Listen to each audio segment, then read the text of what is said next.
If you're wondering if OnePlus 13 does support two SIM cards, first we can unlock our device, and here I have one SIM card inserted.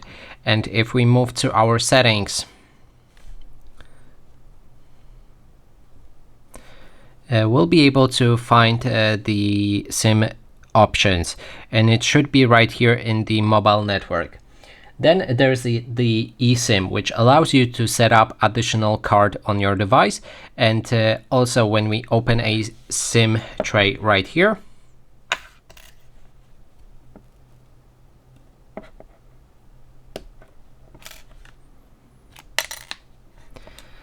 we can find a dual SIM slot. There's one SIM.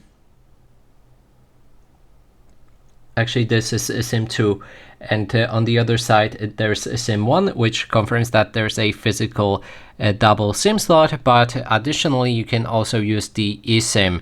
But keep in mind that activating eSIM deactivates the second port for your SIM card, so that is basically everything.